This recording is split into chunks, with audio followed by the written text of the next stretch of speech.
Welcome to It's a Controls Problem, where we do precision guesswork based upon unreliable data given to us by those of questionable knowledge. I'm your host, Charles Johnson.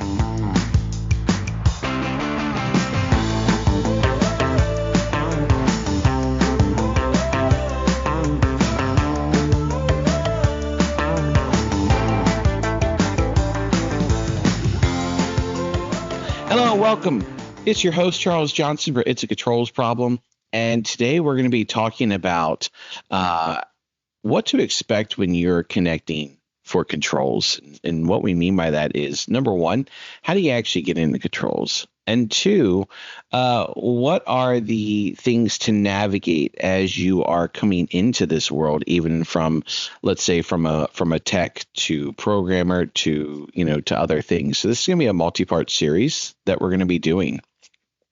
And, as some of you have been listening to our podcast, and Matthew is here, by the way. He's just chilling in the background right now. So if you're wondering where he is, he's there. Always. I'm always watching. Anyway, so I've been in the industry a long time, but I've had more of a unique way to come into it, but I have mentored a lot of people, and I've seen a lot of people come and go from the controls industry. So, we're seeing a lot of questions come up. Hey, how do you get in controls? What do we have to navigate? And Matthew is more on the Reddit side. I dabble in Reddit a little bit, but there are two or three other forums that I follow. One is called HVAC Talk. Obviously, that's been around since the beginning of time. It's been around for a long time. I don't remember how long it's been now, but it's been out for quite some time. Then there's a newer one now that's very, very young, very fresh. It's called DDC Talk, and they're talking about most things Niagara, some development stuff, some things on trends, some disc tech, and even a couple things about LinkSpring that come in for some questions and whatnot, creating programming blocks. Hey, 3D graphics, more on that side, specifically for that, where HVAC Talk has not only controls, a section of that, but pretty much everything else HVAC. But let's say you want to get in controls. It's interesting because you're seeing a trend nowadays where you have some companies that are still looking for your seasoned vets, but they're kind of understanding now that those seasoned vets are very kind of set in their ways, and they don't really want to adhere to standards. And people are now looking for fresher faces to come in and are moldable to this industry. So. First thing, you kind of want to ask yourself is, why do you want to get in controls? And one thing that I really like about controls, and one of the reasons why I've always continued to stay, is that it gives you the ability to learn multiple trades in one. And I know that you guys have heard me say that before, but it's really important to understand that there's a lot you have to learn, especially if you've not learned anything at all. And let's say you're just, fresh out of high school, or maybe you've done like some IT work and you maybe helped, bring in a control system by identifying like firewall ports or something. Or maybe you were just in residential HVAC and now you're kind of wanting to dabble in controls and find out. Well, the first two things I'd like to say is, one, grab two books. The first one is a significantly older book, and that's called the Honeywell Building. It's the Honeywell Building Automation Guide, or Honeywell Engineering Manual for Building Automation Controls, and we call it the Gray Book for short. And if you just type in the Gray Book, or the Gray Manual in a web browser, it'll pop up. and it's a free download, or you can find it for free. It doesn't matter. Like, and it won't give you viruses on your laptop. So that's also a plus. Another one that's up and coming. It's been around for a little bit now. It's called BAS Inputs and Outputs, and you can find it on Fruit Cove Media. And it was actually written by a friend of mine, Francisco. You should support the book. You should buy it. You can get the PDF. I mean, you can get the paperback for, I think it's like $25, and the hard copy just costs a little bit more than that. However, that really is more specifically focused on DDC as a whole, and even wiring different things. So like it really works on that side there. And I think between those two books to start will give you a good at least understanding of what you're going to be doing or what you're going to be learning. But there's so much more than that. When you're starting to approach a company, one thing that's really important to understand is job descriptions and job titles. Job titles can be kind of misleading. You may look for a technician role because you want to be out in the field more, and what you're finding is you are it's actually more of an install role than an actual tech. And I guess we kind of need to break down at least my perspective of the different roles, because some companies perceive them as different things. Like, you'll have small companies that actually the person needs to be more of an all-in-one. And then you have companies that are just looking for a specific person for a specific role in a specific department. Like, you'll have companies I've worked for that have like a programming department, and they'll have an engineering department, and then they'll have a technician department, then they'll have an install department. But some companies just aren't large enough to have that kind of thing, and you kind of need to do it all. So, it is important to learn all aspects of the controls, from the installation to the programming. And not that you need to be a master of it all, but you definitely need to understand how each thing takes place in the controls world. So, starting with install, right? Like we have to learn how to bend conduit. We have to learn, at least good and have a good, solid electrical foundation of, power wiring, especially, since you're grabbing 120 from somewhere. So that's going to be coming from, an electrical panel that, we typically get from the electrical plans from if this is a new construction job. If this is a renovation job, then, you're going to be grabbing that from a panel that maybe is just designated by the owner itself. Like, we just found one. Maybe it's an existing control system, so you're just going to be using that same power. Or maybe they didn't have a control system before. Maybe they just had pneumatics, and this is their first system. And by the way, there's still places out there with pneumatics going strong. You don't really need to understand pneumatics a whole lot unless you are, like more on the service side, where, you may need to do some pneumatics, but that could be a whole different episode. And by the way, that was one thing that we never talked about on the open systems of what could be an open system that's not proprietary. That would be pneumatics. That was the first one. But didn't really think about that. But when you're approaching companies, again, title's kind of important. Let's say you're not really good with your hands from an electrical side. I know for me, doing install and even a lot of tech work stuff, not only does it bore me, but I do struggle with it personally, and I always have. I never have been a master technician. Like, I can follow wires and I can make sure that stuff doesn't blow up. Is it going to be pretty on my side? No, not at all. It'll get done. And I usually tell people, like, do you want it right or do you want it neat? I don't know if I can give you both, but you can certainly try. And then you have others that are just, you know, master craftsmen on those panels. It's amazing. Um, I love so a nice clean panel. and we've known a few people that have that like would take take pictures after they've done an install, and you're like, wow, like the pride that they would take in that is really good, and I think that's also a sense of accomplishment. But maybe that's not your style. I still think you need to work with it for a little bit to understand.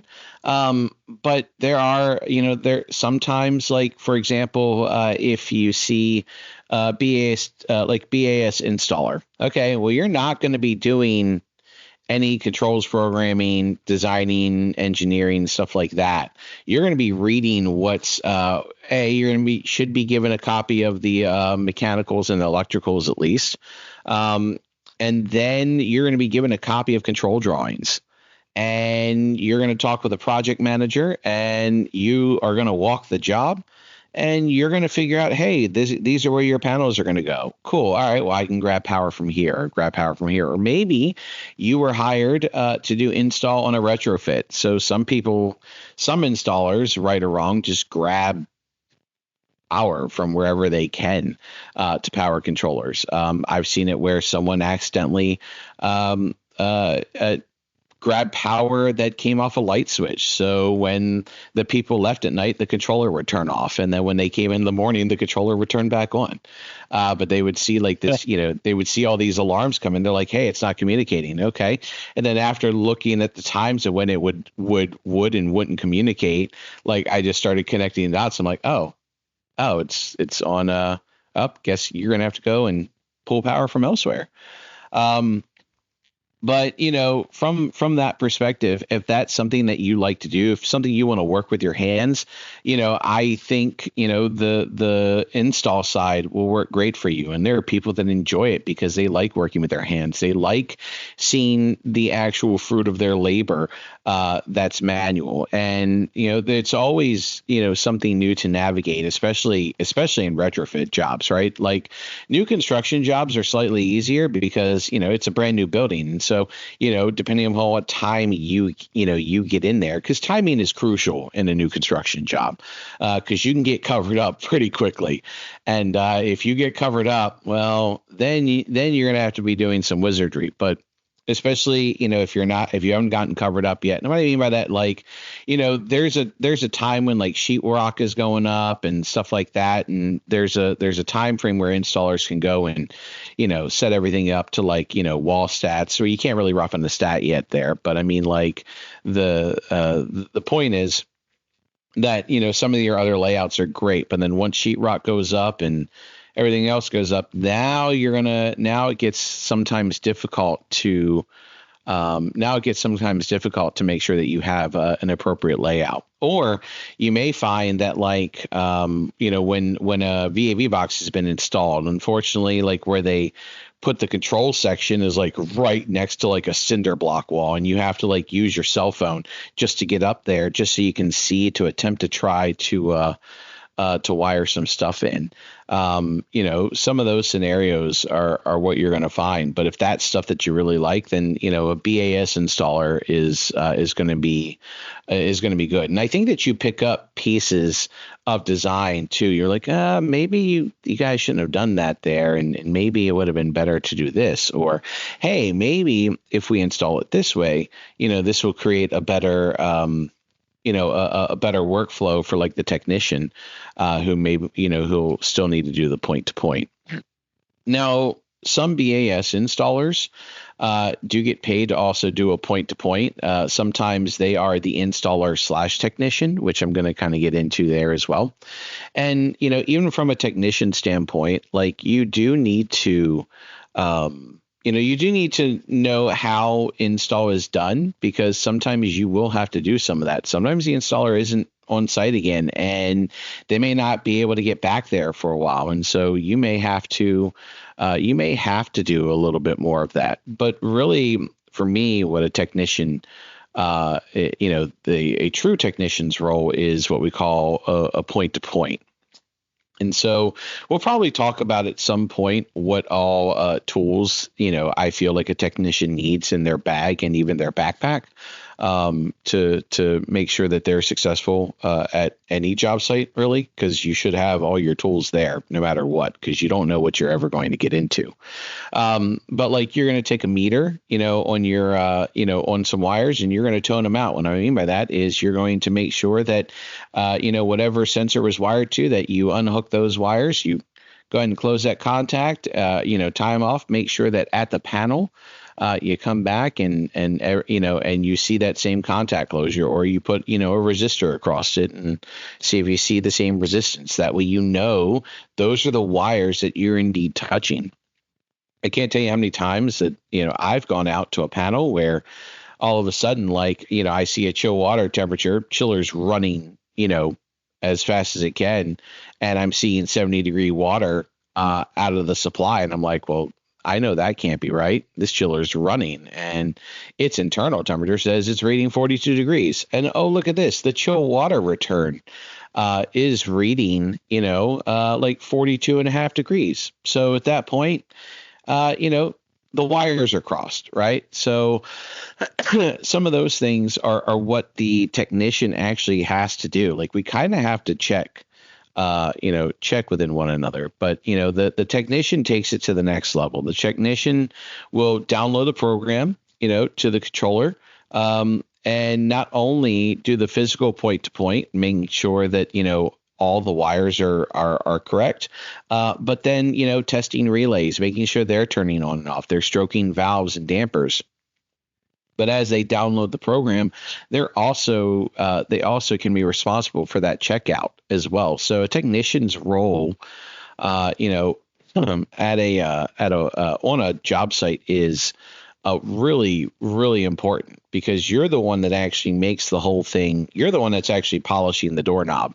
Really, you're the one that's doing a lot of the heavy lifting. Like, programmers, right? We have a role. We're the ones that are reading, the control drawings, making sure that the sequence of operation can work, and then we need to make it work through programming. So whether or not you're using Niagara, or let's say you're using GCL Plus from from Delta, or maybe you're using Reliable Controls or Control Basics. So whether you're using graphical block programming or line code, we still need to make sure that those programs are solid, and that the sequences meet specifications. And there are some things that we'll go into later about that section too. Right now, this is just about an overview of where everyone's role lies, and then we'll break it down even further here. And Matthew, I'm sure that you've got questions among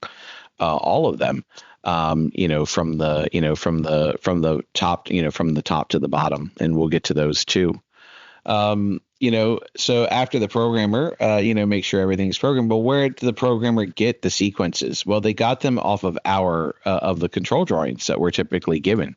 And who does those control drawings? Well, typically the engineer, or what we call the controls engineer.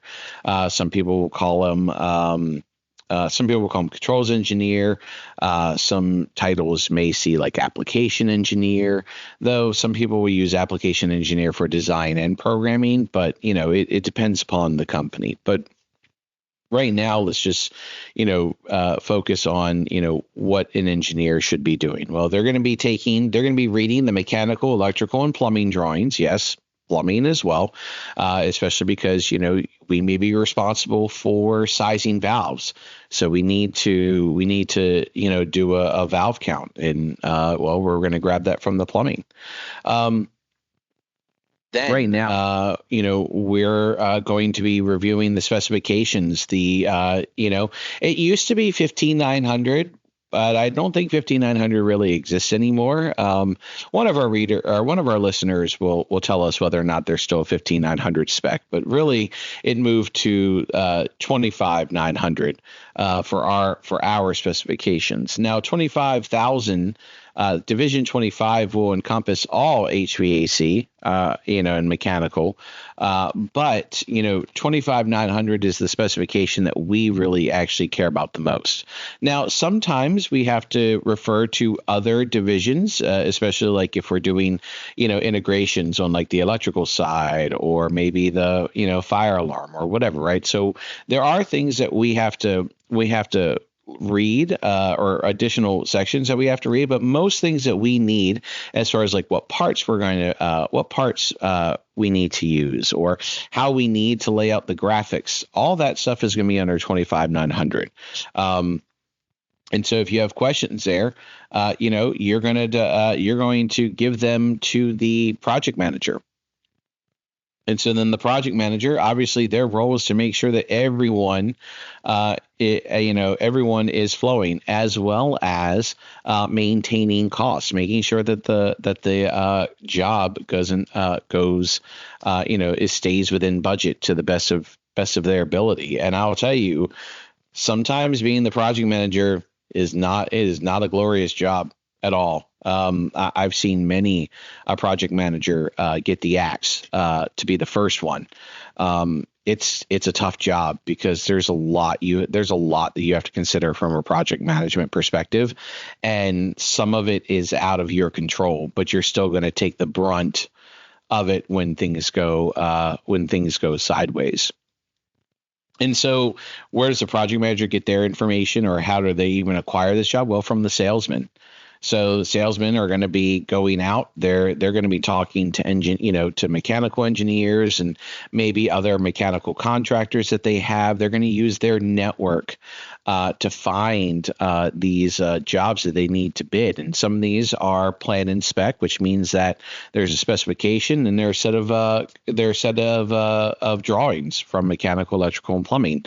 And they're going to what we call do a takeoff, where they're going to be counting equipment. They're going to be looking at some of the specifications, but they don't have that much time to really get involved here because these plan and spec jobs, well, bids are usually due within a few days. And then obviously you don't know if you're going to get it because really most of the time the lowest bidder is the one gets it. Now, customers have the option to take to take a preferential, to go with a certain company, but usually it's the lowest bidder that gets in there. And then, they are also, some of them, they have, they maintain these accounts. So they're going to talk to, the customers. And again, their customers are the mechanical contractors, engineers, and stuff like that to make sure that, that they're still, maybe happy with the product or way to get our product in to the specification, which I think can be tougher, especially if you're in a territory that is, let's say, automated logic country. It's very, very tough to get in elsewhere if you have like that, or Train, or even Honeywell for that matter, right? Sometimes it's just really tough to get a product in there when the rest of the area is like that. I know Richmond County in Georgia is a lot of automated logic, and I know that there's some sprinkling of reliable controls from a company, from a former company in North Augusta, South Carolina, and even like facilities, like for example, like a college campus in Maryland, loves automated logic. That's what they use. But there are two buildings there that actually have reliable controls in there too. And the only reason I'm saying reliable controls because that's what's in there. Like those are companies that I had some affiliation with and actually did parts of those projects too. So there's a lot to unpack, and we'll get more into specifics on each side and what you really need to focus on. But today I think really, Matthew, we're going to be doing more on the technician side, right? Is that correct? I think that's what the request was. So So, Matthew, so, so, so, you're My mic was muted. off. Okay, I there think you go. I think that's a good place to start. Okay. So yeah, Matthew loves Reddit, and I'm trying to get into it as more. It's not that I don't love it, but for some reason, by the time I get notifications, it's like 2 or 3 days after, and I'm like, oh, I could answer. Oh, there are 30,000 answers. Well, I'm sure one of those were correct. So I kind of I kind of stopped for some reason. I don't know why it gets me. I don't really hear a whole lot from it. So I'm more on the Facebook HVAC Talk and DDC Talk forums more than Reddit, but Reddit is equally as important. Especially Matthew goes there all the time and gets feedback on the podcast or even feedback on what we should be talking about. So yeah, we'll discuss more of the technician side first, and then we'll go into other projects, or we'll go into other aspects, but probably today will just be technician stuff. And so I think we can talk about tools today, whatnot, as well. So, Matthew, do you have any questions to start?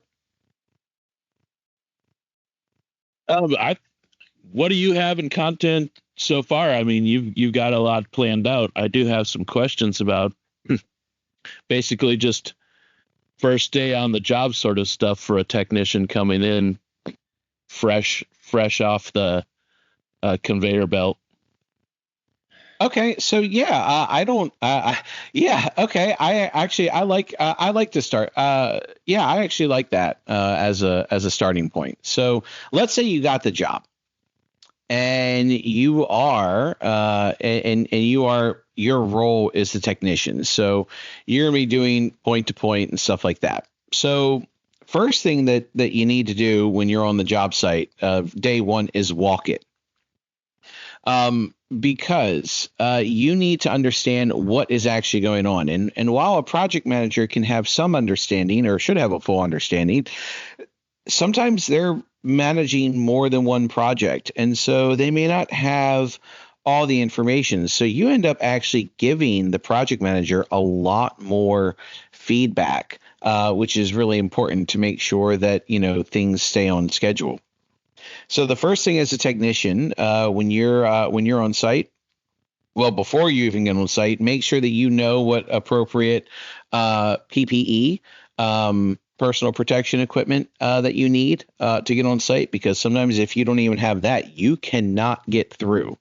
If this is a new construction site, then even before you walk the building, you'll have to take like a safety meeting. And typically this is a video or some kind of someone talking, and sometimes there can be a quiz with that, and you need to pass it in order before you even walk in the building.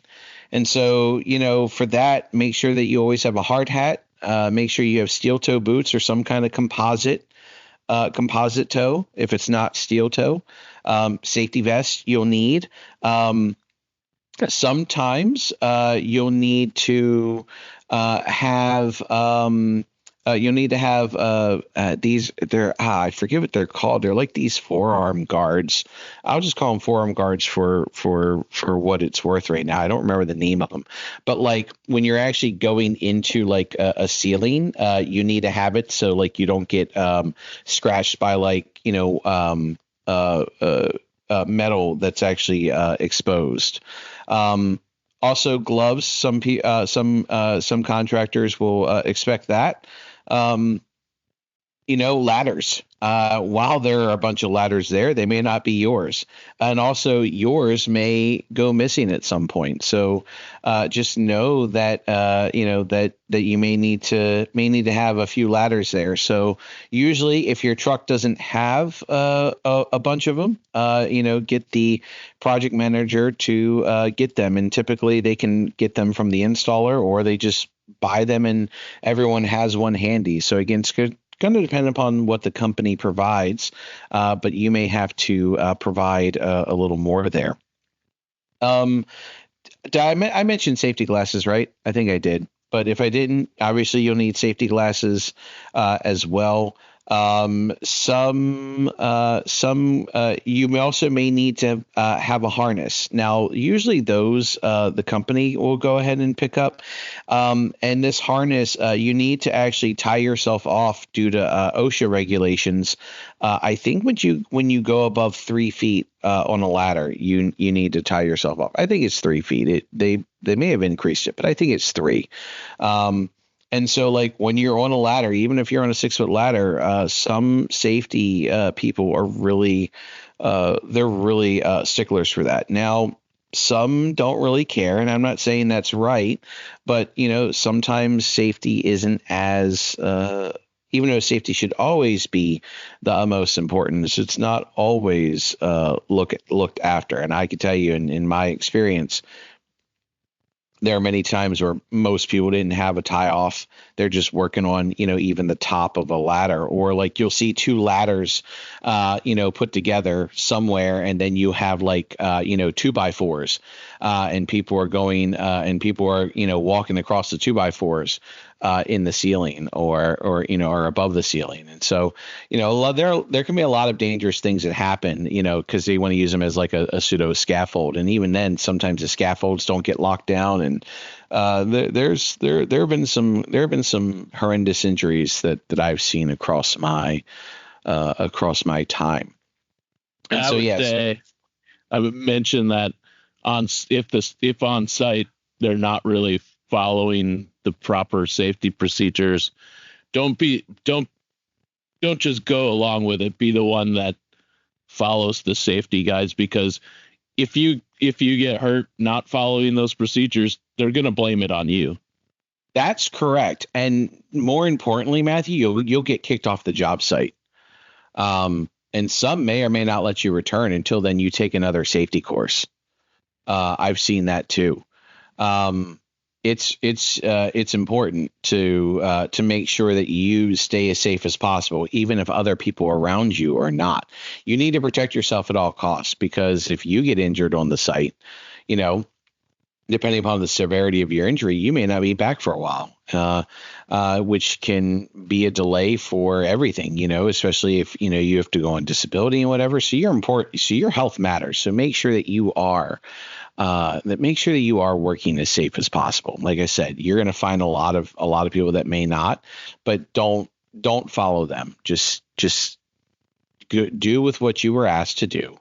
And continue to do so. And if someone asks you to do something unsafe, make sure you make someone aware of that. Like, that's not good.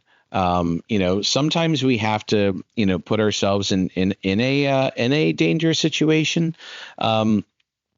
Especially like if you need to go up higher on a ladder, always make sure that you tie yourself off.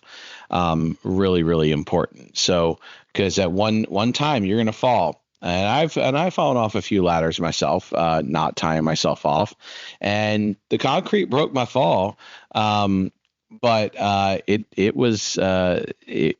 could have gone sideways really, really quickly. Now, sometimes you may have to sometimes you have to deal with like a 20-foot ladder. And that's rough because and sometimes you may not even be able to tie off. Probably I think you'll probably see that more on the retrofit side, where it's already an existing building and you're ripping out controls, because more than likely there was probably a cherry picker of some sort. I like to call them cherry pickers. But even on some new construction sites, you'll see, not new construction, renovation sites, you'll see some cherry pickers. Some people will bring in that equipment that'll get estimated to do so. So, be as safe as you can. And, if you need one of those, if you need a piece, if you need those equipment, let the project manager know. They'll be the ones that are going to be ordering that stuff. That's really not going to be you. Unless you're in a unique situation, which we'll probably talk about it being the all-in-one. But we're just going to assume that you're in a department where you're doing just a field technician. So we've taken all the safety stuff. We have done we're going to be doing a walkthrough now. So making sure that the install is where you need to be. One of the things in a new construction site that you'll probably want to do first, and it's a thing I actually stress to installers, is getting the chill water plant up and running first, and then working on VAVs, and then working on air handlers and whatnot. And the reason why I prefer to do the plant first. Now, it doesn't always happen this way. However, if you get the plant done first, then like that's where most of the, that's where a lot of the money went to, like those multi-million-dollar machines. And if you keep them buzzing along, it's effectively like a moth drawn to a flame, that they'll just stay there and leave you alone while they're marveling in their equipment running efficiently. And then you can go to air handlers and VAVs. And I know some people say, well, air handlers and VAVs, well, there are more than them. There are chillers. Yes, that's true. And maybe the total cost of them are more than the chillers, more than the chillers itself. But, if a VAV breaks versus a chiller breaking, well, chiller's going to cost significantly more versus so try to get the plants done first, and then from a technician side, getting that checked out and getting them up and running I think will make a smoother transition. So then you can focus on the VAVs and then the air handlers. I think I've seen that happen where people have people work on VAVs and air handlers first, and then you're getting bothered more by people like, well, where are you on this or where are you on that? Whereas chiller, yeah, no, they're gonna see it up and running, because why? They want the building conditioned, so they want cold, so they want cool air. And one of the ways to do that is to make sure that you have your chillers up and running. So working on the plant first, if available, is usually where I like to start. Then from there, whatever else happens next, is the big thing. Now, that's really for a new construction side. But what if your day one is starting on a renovation? So if you're starting on a renovation, or what we call a retrofit, where you are doing basically a rip and replace, you start with the equipment that is going to give you the least bit of trouble. And the reason why is you kind of want a confidence boost. Like you'll want to make sure that that you have your processes down. From hey, we shut off the equipment right now. We need to do a lockout tag out, and we'll talk about lockout tag out on new construction too, because you'll have to do that as well. From the renovation side, you'll do the lockout tag out. You'll take the controller offline, you'll put your controller in, you'll rewire everything up, you'll get the programming check out, and then you move forward. I'm not talking about the graphics side or whatever, just making sure you're getting your piece of equipment up and running. Because I'm assuming as a technician, you're not going to be dealing with the graphics. You're not going to be building that stuff. But once you get a few of those in and you get your system going, then everything else becomes easier. And some people may argue that, hey, maybe you should start with like the chiller and like the heating or cooling system first there, because it could take the longest because it's the most massive. And while I don't necessarily disagree with that, I think that if you're going to start with that from the very beginning, then you better make sure that it's perfect, because if it's not perfect, the customer is going to be significantly more angry. And depending upon where you are, that could mean some significant downtime for a customer. Like, let's say you're doing a data center, right? At data center, that equipment has to, when you take it down, it has to be running by the time you get everything back up before you leave. So it's really, really important, to have everything down perfect. And so if you've got a few of them under your belt, then I think it gives you the confidence to do those complicated plants there. But what else do you need to understand from a technician's role? Well, I think it's important to understand all the wiring and actually how to troubleshoot wiring, because the installer, while they just run the wires, and they should be it should be perfect.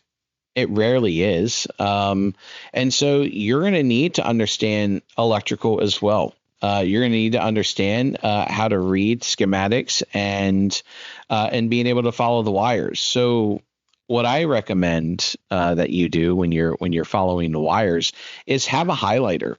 And when you have touched one wire and have seen it through its entire pace, you've seen it through its entire travel, I highlight the wire. So I know that specific wire is good, and I don't have to go back and do the I don't have to go back to that I don't have to go back to that wire because I've touched it and I know that it's good.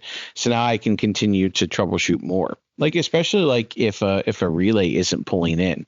Well, if a relay isn't pulling in, well, we need to make sure that, do we have power?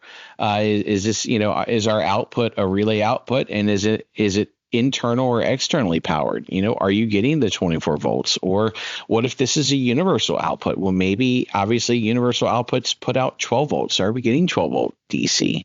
But if it's, a relay output, typically that's 24 volts AC. And we need to make sure that, hey, from positive to ground, do we have the 24 volts?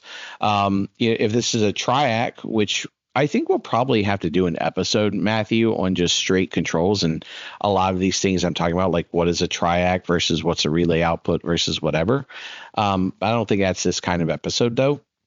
But like if it's a triac, well, you're always going to have 24 volts on there regardless. So you may think that the triac is good because you have that, but no, it's not actually pulling in the relay. So those are the big things. You have to be responsible for kind of going behind the installer and making sure everything works. As far as the programming checkout side, you can get the programmer involved, and you might be able to get the installer back involved to kind of fix their stuff. But for you to keep the job going, it's easier for you to just fix the install problems, depending upon what it is. If something needs to be moved somewhere from one location to another, because maybe you looked at the mechanical drawing and realized that they put the sensor in the wrong location. Okay, well, maybe that's going to take too much time for you to move. So getting the installer to do that. But other small things like rewiring parts of panels and stuff like that, that's really, that should be in your purview. And make sure you make note of that too. So it's also great to document everything that you're doing and sending that as a daily report. And maybe even every other day, but I actually like sending daily reports to project managers so they can continuously find out what's going on, because they may get an unexpected call. Hey, where are we on this project? Oh, well, let's see. Oh, well, Russ has done this, and this, and actually he ran into these issues, and maybe this is a new like install contractor that you hired, and so maybe you don't need to use that sub anymore. Like, hey, we've had to do a lot of this, so we're actually going to have a deduct because we're going to bill you for this stuff that you should have already done. After doing point to point and making sure that everything has been installed appropriately, what you'll be doing next after that from a technician standpoint is the programming checkout. So obviously, if you're on a new construction job, there's a sequence of operations that has to happen, and you need to make sure that before you move on to the next piece of equipment, that piece of equipment is operating appropriately. And so usually you're given a program, whether this is a Niagara station or just a straight controller program. You're going to be dumping that into the controller. You're going to be you're going to be addressing the controller. You're going to make sure that the controller is communicating. And then from there, you're going to make sure that the program does what it needs to do. Because if it doesn't, you may need to get the programmer involved should the sequence of operation not be correct. And while some technicians are responsible for massaging programs and whatnot, I I am a firm believer of getting the other people involved to make sure that they do what they're needing to do, because maybe maybe they misinterpreted the sequence, or maybe someone thought about something, or maybe they just have all these links wrong. Maybe they sent you the wrong job. It's really important to allow people to correct their mistakes, because it needs to be a lesson learned for everyone. You're responsible on the site is to make sure everything goes smoothly, and you need to make sure that you're the one that's actually getting the building to run. Everyone else is giving you all the pieces, but you're the puzzle maker that's bringing it all together. And so with that, have familiarity with the software that you're doing. And if you have never done a job like this ever, it's important to have, and hopefully you will have a guide there with you. Mentoring is really important. So find companies that are going to have someone with you. If you've done this a few times, then, it might be all right. But if you've never done anything like this before, make sure that you understand the processes of your company, and hopefully someone has been there with you, showing you the ropes. There are classes like Smart Buildings Academy, Stacks and Jewels, right? We've talked about them. We've had them on our show, but maybe you didn't have the opportunity to have those underneath your belt. And so from that, you are indeed the self-starter for it. And because you're the self-starter, it's important that you're learning what we call baptism by fire. It is a practice that is very, very common in the controls industry. And so you learn it from the ground up. So if there was an old mentor of mine, very, very smart guy, super sharp. He taught me, if you aren't breaking anything, you aren't doing anything. And that's true to a point. Hopefully you don't break something too bad. One of the things that one of the last things that you need to do as a technician is getting the program installed in the piece of equipment. And so whether or not this is Niagara or Automated Logic or Delta or Siemens or Johnson or, insert other controls company here, the technician will be dumping in the program to check out the system. So you'll need to make sure that, you have all the information, what address it is, what baud rate it is, if it is like, BACnet MSTP. You'll need to know your software. You'll need to know the methods and procedures on how to dump the program in there. And so after that, you'll need to do the checkout of that program. So you want to read the sequence of operation and put the air handler in the occupied mode. All right, well, let's go ahead. All right, does the fan start? Great. Are the dampers starting to modulate or going to minimum position because we're not an economizer yet? Great, check. Doing I recommend having like a spreadsheet of, parts of the sequence. And when you've gone through that sequence, just, highlight it or, put a check there, whatever the case may be, to know that you've tested that portion of the sequence and it works.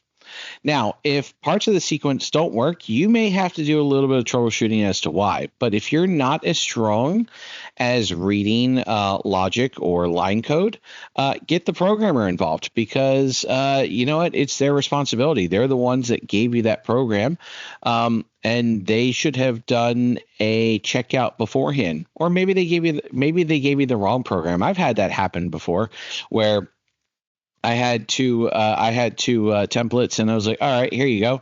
Hey, this thing has a heating valve, and I don't see a heating valve here. Oh, okay. Yep. Nope. It's this one. Sorry. My fault.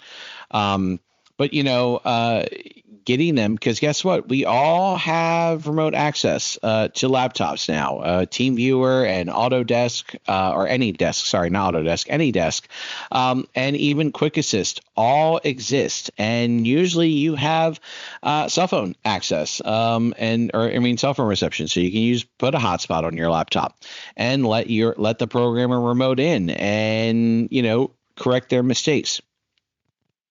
If a programmer doesn't know what mistakes they're making, then they're going to continue to make those same mistakes. Again, they don't know their mistakes because no one's told them they've done anything wrong or have given them a critique. So, you are the puzzle maker. Or not puzzle maker. You put together the puzzle. You get the pieces from everyone, and you are the rock star on the job. Sure, the installer helps you set up, but they're setting up the pins, but you're the bowler. You're the one knocking them down. So it's really important to know when something isn't right. And by doing that, again, would be learning your knowledge ahead of time. And so those books I mentioned before, really, really great reads. And there are a lot of videos around it too that you can take a look at. Other things that you may need to navigate on the job site. This one is, I think, super strong because I'll tell you, this bit me in my younger part of the career. So you're going to have customers talk to you. Mm-hmm. And what I recommend that you do is I recommend that you relay everything to the project manager. Do not answer questions that you would not know the answer to, because you may inadvertently commit to something and the project manager didn't make that commitment to the customer. I will not name the mechanical contractor that was notorious for this. And I thought I, at one point, was having just a friendly conversation. And then they immediately turned around and went to the company. Well, Charles said this, that, and the other. And, now you have to do this. And it's like, well, wait a second. That's not exactly what I said. And it doesn't matter because it's they said versus they said. And so then it puts the company and you in a very awkward position. And so, if they ask you a question, well, hey, when is this happening, or is this happening?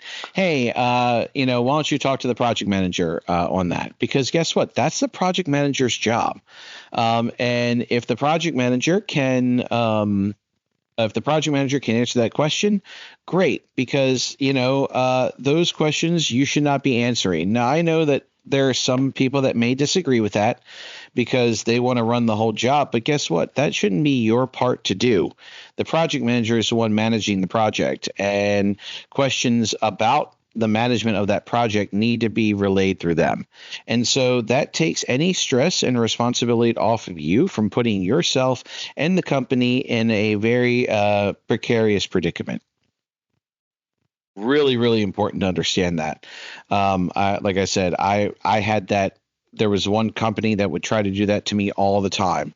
And I learned very quickly after getting my hand caught in that cookie jar, and it hurt. Believe me, it hurt. I was like, nope, you got to talk to the project manager. Talk to the project manager. I'm not answering your questions. Talk to the project manager.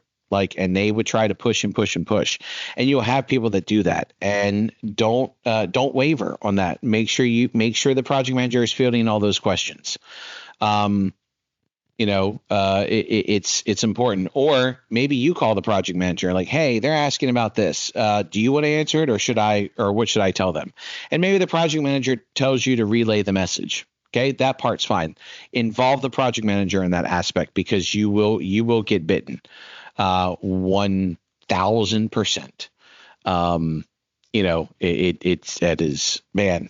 I'm Matthew. I'm having flashbacks. Just being on that project and just remembering what happened. It was super bad. Just breathe, Charles. Just breathe. It'll be all right. Count to 10. Where's my brown paper bag? I don't have one. But yeah, go ahead. That brings up a point as throughout the conversation here.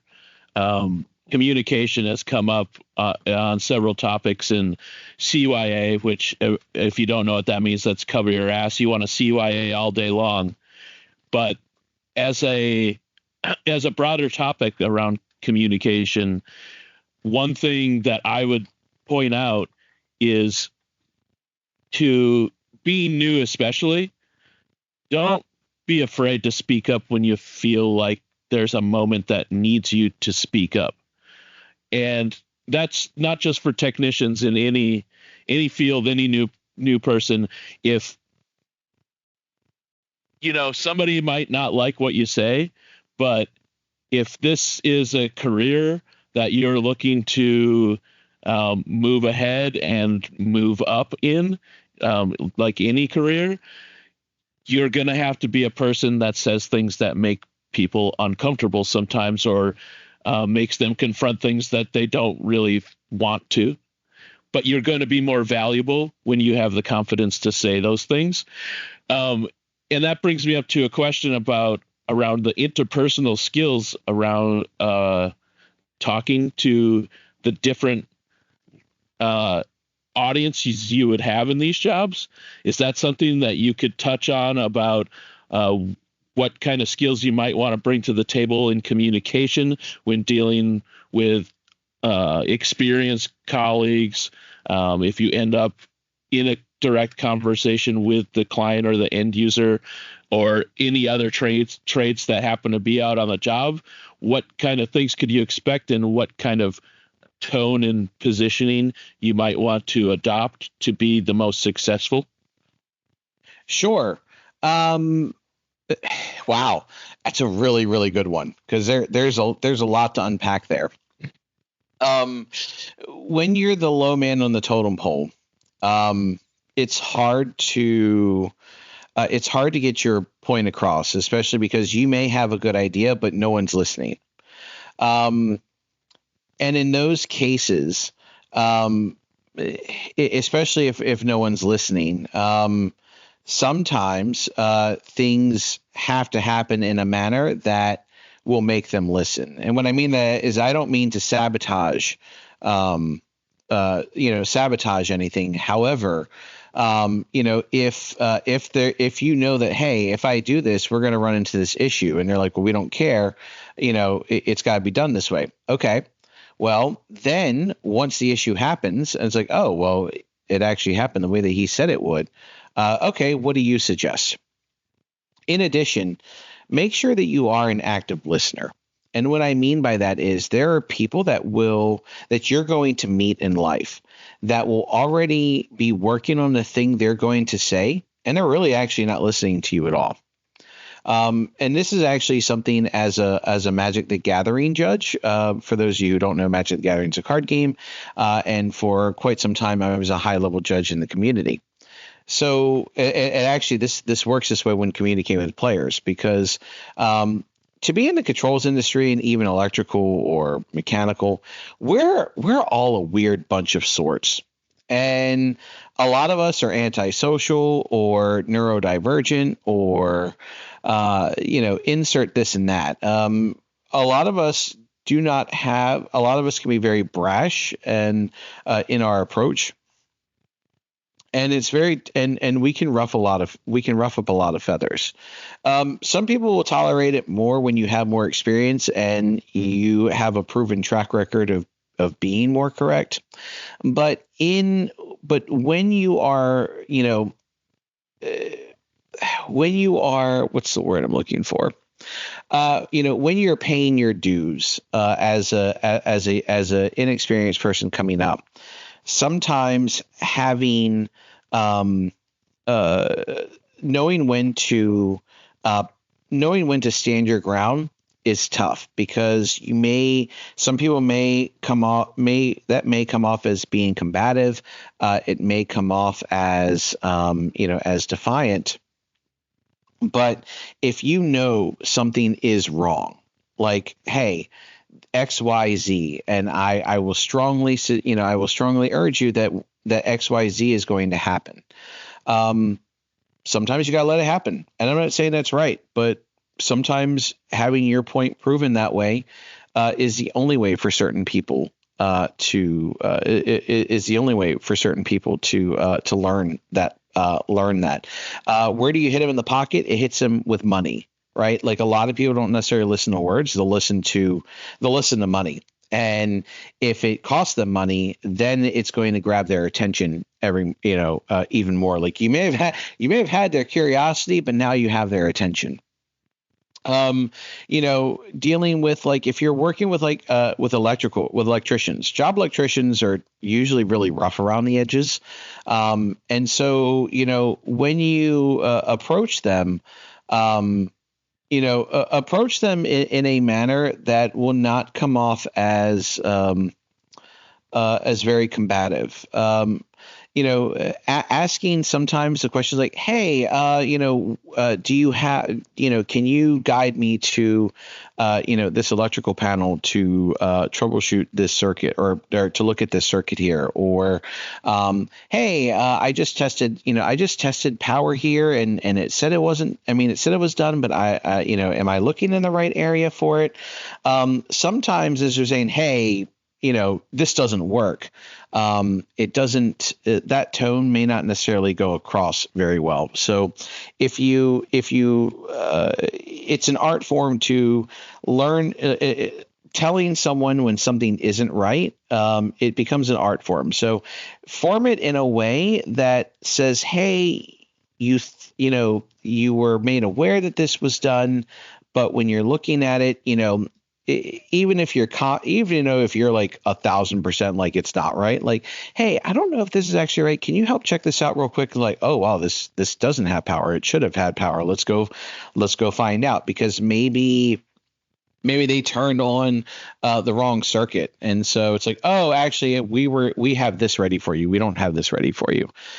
Instead of just going in there and telling someone that they're wrong, form it in a way that leaves a sense of, "Hey, this may not be 100% your mistake. This also may be part of my responsibility, but let's check this out together." As far as customers go, that's always the toughest one.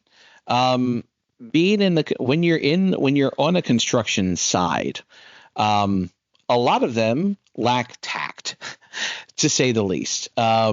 F words and all that are used to just being flung around, and sometimes even worse language than that. I'm not saying it's right, but we are not the most verbose people when we're on the job site, or we'll use words that make people listen. So, like, what I mean by that is, I know at times when I was younger, I would not really cuss on the job site, or drop an appropriate F-bomb or whatever. I'm not saying it's always appropriate, but sometimes grabbing their attention, like, "Hey, why'd you say it?" "Oh, well, you weren't listening to me when I was politely saying this, and now you're listening to me." But for customers, the end user, don't use your construction voice. Don't approach them in a professional, calm manner, and don't commit to them something that they don't know about yet.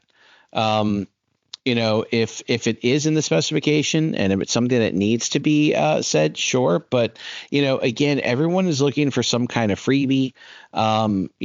They're going to try to pull the wool over your eyes. So, like, well, let me check the specifications, or, let me check the scope of work to make sure that it's within that scope of work. So as long as you're using, all the documentation that's with you, you can't go wrong with that. If someone just isn't listening to you, then maybe you need to get a higher up. Like, talk to the project manager, like, "Hey, I'm trying to tell these people that, that this is the way that it needs to go, and they're not listening to me. Can you go in and make it right?" And so sometimes you just have to bring those people in, because those people have the experience. And then after you develop your, once you hone your craft and you become a known entity, it becomes easier. But sometimes leaning on those experienced people to get the point across is what you have to do. Hopefully that answers your question. Yeah, and I think that going back to the project manager as a first response, especially with when you're new, is probably the best practice, right? And one, it's going to keep the accountability where it belongs, and two, you can learn what the answers are that they come back with, and you start to add that to your lexicon. You build your responses that are appropriate when you go at it from that direction. I think if you would agree with that. Yes. So when you go in guns blazing, most people would just think that you are extremely untalented right away, and you will just get dismissed completely. Right? Who's this know-it-all? Yes. That just got on the job. Yep. And you know what? You may be right. But unfortunately, that's not going to get your point across. Respect. Like when we were always told to respect your elders. Kind of the thing here, give people the respect that they deserve. If someone's been an electrician for 20 some odd years, or been a technician for 20 some odd years, okay, you know what, they've seen a thing or two. So take that sage advice from them, and more importantly, approach them with a level of respect that, like, okay, I'm here to listen to you. And maybe if it's something that you don't agree with, ask leading questions. Like, we all make mistakes. I make mistakes all the time. But it's a way of like, hey, so I've read that this is actually what we should be doing. Can you explain why, can you explain the steps as to what yours, how we get the same end result? Because maybe what they're doing does get the same end result, and it may be a faster way. It might be a slightly slower way, but maybe that slower way is a safer way than what you're used to hearing. So always asking those questions to get the different perspectives from people. But if you go in just guns blazing and you start shooting, no one's gonna pay attention to you. So like I said, be the active listener, repeat what they're saying to make sure that you understand that, make sure that both parties understand what's going on. And then if necessary, bring in the project manager or whomever. I mean, I do it even now where I may have made my point across, and even though I'm a known entity, I may not, may not have the ear of a person. And so, like, I will bring someone else in who has that ear, and then they will convey my point to that, to that group. And then the group can, like, oh yeah, all right, let's do it that way. So always do it, even for as long as I've been in, because not everyone will listen to me. And I'm not saying that's a bad thing, but especially if you're not in that, in that area of maybe they don't know you have that part of the area of expertise. And so, like, they're taking what you're saying very cautiously, but someone else who has that specific area that's listening will, someone that has that area of expertise, that can make them listen. It's also good to have. Yeah. I think you're always going to run into somebody as well in your career, in your whatever job you're in, someone that subconsciously just doesn't like you. And it's not even anything you can really change, but you can work on your soft skills about communicating to difficult mindsets, or people that just might not like you because of your voice or your face, and they don't even realize that that's why, but they're just a jerk to you. Nice to everybody else on the job, but like, that happens. I've dealt with personalities like that in my career, and you got to find a way around it. And there's the battering ram is never effective. Right. And just know you aren't always going to be liked. Someone may not like the cut of your jib, and that's okay. Yeah. Learning how to just work with them and being professional is really important. Like, I may not like you, but we have to work together. So let's go ahead and find a way to move forward amicably, and get the job done. Now, obviously, if there is that conflict there, there's got to be a way to resolve that, and probably it's with the project manager, because the project manager is like the coach, right? They're the ones that are calling all the plays, and they've got the team going on. And when there's an issue among players, the coach gets involved. And now sometimes that coach will say, "Hey, you two need to sort your stuff out." And you two just have to sort it out. Like, man, why don't you like me? Like, sometimes you may just have to ask that. Like, what did I do? And then maybe you were doing something you didn't even realize that you were doing. Yeah. Could be so as well. Absolutely, because you are usually the only common denominator among things like if there's something that's happening all around you and you're like, maybe it's just me. Right. Like if you're the constant, then obviously you need to do some introspection and find out. Like I told you that, there was a portion of my time where I wasn't the nicest person. And I knew that it was a dark time for me, and I did not treat people with the respect that they deserved. And I apologized, to each of them afterwards. But, but it's important to understand that, you may need to, change the way, because, hey, maybe you have some control experience, right? Maybe people were, you were used to being rougher around the edges, and now you're in a different group that you have to take the temperature of the crowd a little more each time, because you don't necessarily know that dynamic. They may not like you cussing all the time, and certainly don't do that in front of a customer. Certainly don't do that. Even if they do, I don't do that in front of a customer. Just don't. Act as professional as you can. Now, sometimes they want you to let your guard down a little bit, and there's a science to that. There's a science to that too, but it's better to err on the side of professionalism than not. Perspective is reality, unfortunately. So, even though you may be doing whatever, someone's perspective can leave such a negative image on you, or have that negative impact that actually prevent you from moving on in your career. And that's a shame, but unfortunately it happens. And so, develop good techniques, develop good skills, and eventually that will all work itself out. Eventually, once you're out with people and enough crowds, you'll learn the ebb and flow. But in the beginning, I think it's Kendrick Lamar to sit down and stay humble. That is where you need to be when you first come in. It's hard unless you can prove to them that your way is more effective. And sometimes that takes money. Like, hey, I can save you $200 per unit doing this.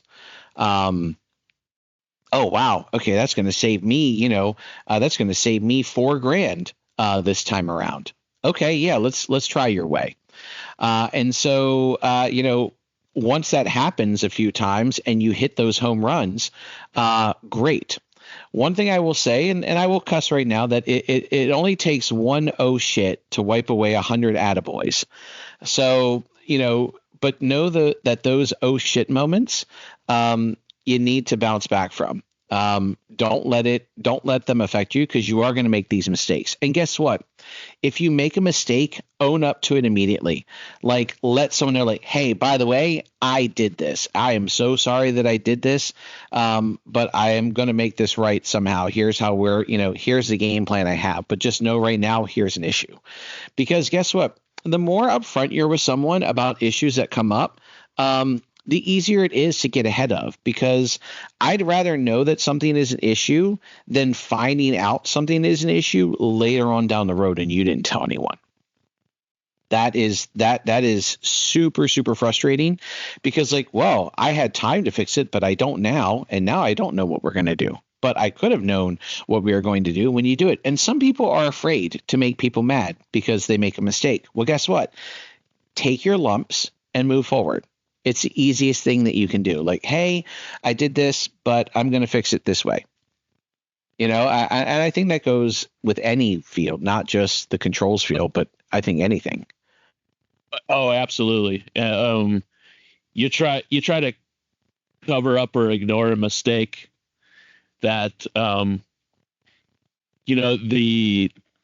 response to it later on down the road where the person who's responsible for fixing it or could have helped you fix it in the first place, when you bring up to them or they figure out that it went past you or you made the mistake without bringing it up, it just magnifies the how upset that person's going to be about it, and you're going to be on your face is going to be stamped on that.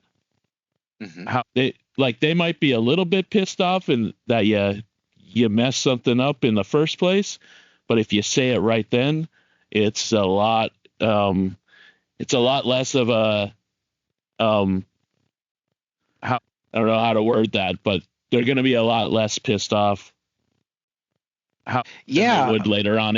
You're compounding the anger by not saying it and it coming up later. Yeah. You were right. Even when training, sometimes what I'll see is that some students are afraid to even say that they got stuck somewhere. I had a training recently where the person got stuck on step 1, and it had been 45 minutes where normally I stop and we move forward. But they got stuck at step 1 and they didn't tell me about it. I'm like, all right, is everyone finished? I haven't even gotten past step 1. It's been 45 minutes. What happened? And once we realized that it was more of a wording issue, and then they got lost in the weeds, I told them, I said, look, you don't need it. It doesn't really affect the next lab. We'll make that up here. But if you see something like that, immediately tell me so I can actually get you moving forward to continue that process. And so I realized that the wording was more my fault, but everyone else had gotten it. But sometimes words matter and details matter. And so, I wasn't mad at them. I'm just like, oh man, I felt super bad because now this guy could now think that they're behind. And if I knew that they were having an issue ahead of time, I would have easily fixed it for them and let them move forward. And the same thing applies here. If you tell a project manager, hey, by the way, I'm checking out this unit and it's taken a lot longer than I expect. And if this is, I expect it to be done an hour ago, and it's going to take another 3 hours to do it because XYZ, because maybe something in the field that no one anticipated was going on is happening. And you're like, hey, if I continue to do this, this could put us 3 days behind. How do you want to handle it? Right. And then the project manager will be like, okay, well, let's go ahead and start working on this stuff now, and let me go find out why we're running into this issue, and let people know that this is, but by the direction that they're telling me to direct you to go to, that it's actually going to cause a slower release date. And so we'll go ahead and pivot for now, and we'll call an audible, and and until we can get you back on the main play. So.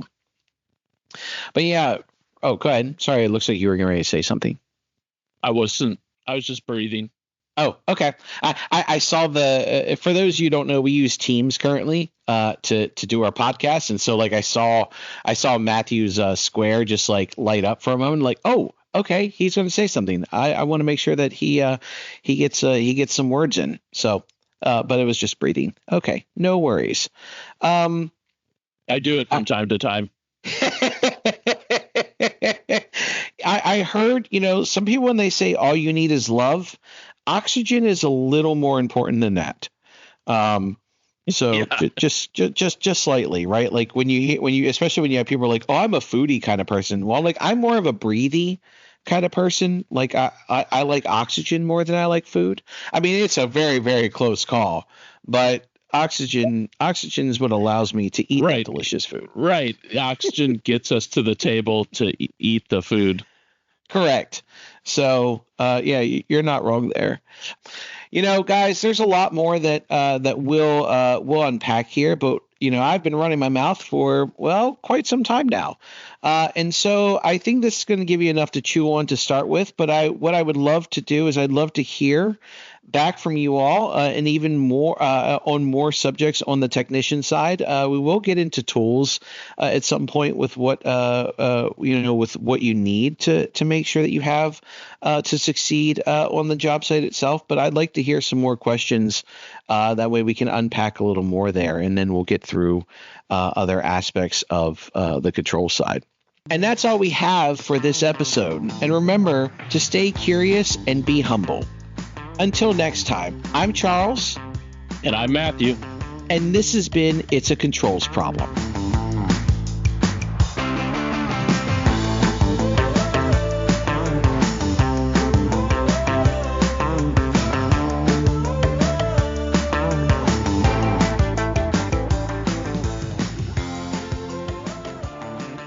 I was just breathing.